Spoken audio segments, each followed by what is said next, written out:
Haify satria haify moa zay le hoe mahay fi matsiro izy zareo avarazena. Telopolo septembre sy voalohan'ny volana octobre izao no ho tanterahina eo an-kianja malalaky n'Andohalo ny hetsika Haify Mampihavana Andiany faha efatra. Ny mampiavaka azy amin'ity taona ity zany dia misy fanofanana irana amin'ny CSDP, PHR, formation en tourisme hôtellerie restauration moa zany miaraka amin'ny zareo confort misy financement zany eo amin'ny fanofanana apprentissage mba ahafahany reny ankizy sandratra tamin'ireny hoe jeune chef tamin'ny roa taona lasa zay dia atao ety amin'ny giardino zay nanomeny ny trano zany anaovana apprentissage.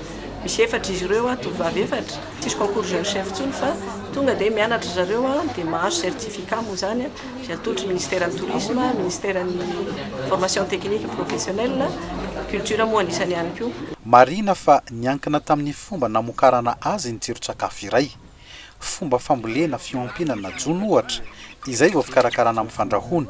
Ka mila miezaka tsika zany amamboly, miezaka miompy, miezaka mamokatra mba ahafahantsika manolotra sakafo malagasy mendrika sy mahasalama eo ambony vilia ny mpanjifa rehetrarehetra na gasy io na vazaha io. Haify Mampihavana hetsika ara-tsakafo ametrahana ny mahamalagasy eto anivon'izao tontolo izao fa isan'ny paikady iray ihany koa hanentanana ny olona amin'ny ady atao amin'ny tsy fanjarian-tsakafo eto Madagasikara, hahay hisakafo sy hahay hahandro sakafo.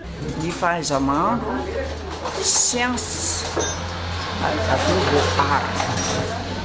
Dia fantatrao hoe izy ity tsy maintsy mianatra an'izay ianao, izy ity tsy miaraka, rotsy tsy miaraka, zao ny tsiron'ity, zao ny tsiron'ity, eranosy manana sy ilaintsika.